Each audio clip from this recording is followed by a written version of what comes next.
We all need to come up with some holiday fixes in a pinch to deal with any challenges that may arise in the kitchen, and that's where Butterball, the hotline, comes in. You can call today with all of your cooking questions, and joining me now is Coren Hayes, a Butterball turkey talk line expert. Happy Thanksgiving to you. Hi, thank you for having me. Happy Thanksgiving. All right, so you've got lots of turkey in front of you. Let's talk some turkey. What's the most common question that you all get on the hotline? Yes, one of our most common questions is, how do I thaw my turkey quickly? With today being Thanksgiving, you might be better off trying to find a fresh turkey if you haven't thawed your turkey out already. But if you do need to thaw out your turkey, give it about 30 minutes per pound using the cold water thaw method. Put your turkey in your sink, change the water every 30 minutes, and you might be surprised how quickly your turkey can thaw. Okay, that's good. What's the weirdest question that you guys get? The weirdest question, also in the same vein of thawing, is, can I thaw my turkey on the counter, or what about on the garage floor, or even in a pile of snow? And we do not recommend any of these methods, either in the refrigerator or in the cold water bath. Out in the snow, that's a new one. All right, I'm going to rapid fire you some of my own turkey questions here. What is the meat thermometer? Where does that go exactly, and how do you know when the turkey's done? Yes, that's a great question. So using a meat thermometer is the safest way to determine when your turkey is done. You'll place the meat thermometer in the deepest part of the breast meat and in the deepest part of the thigh meat.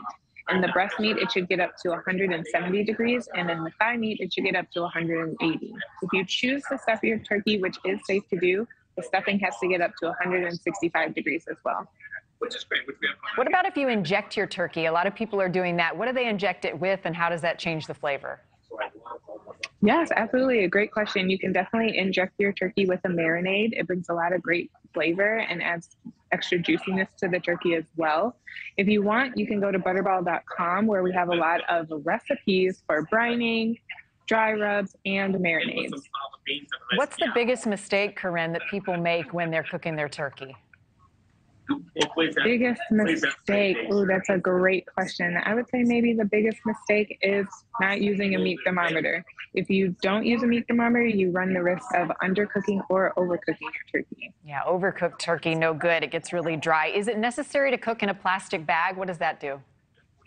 No, it's not necessary to cook in a plastic bag. You can cook your turkey in an oven rack similar to this one, open. If you do choose to use an oven roasting bag, the turkey will cook faster. So it's just a different method to use. Okay, lots of different options. Do you recommend basting the turkey, and how often?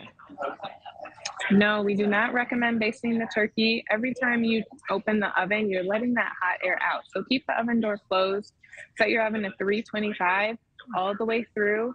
Keep the oven door closed for the full duration of the cook time. Oh, good. I hadn't heard that before. What about brining the turkey? Yes, absolutely. You can brine your turkey. Make sure that your turkey is fully thawed out first, or else the brine won't take. But you can absolutely brine your turkey. Like I mentioned before, you can go to butterball.com. We have, last year, we actually debuted a pickle brine recipe. So if you like the flavor of pickles, you can try out that recipe it's available on butterball.com. Oh, pickled turkey. You know, we talked about stuffing a moment ago. If you do stuff your turkey, how does that impact cook time?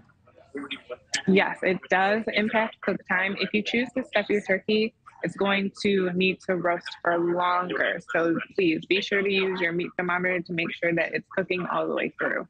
Lots of people, Coren, fry their turkeys. What's your advice for anybody who's going to fry today? Yes, a deep fried turkey is delicious.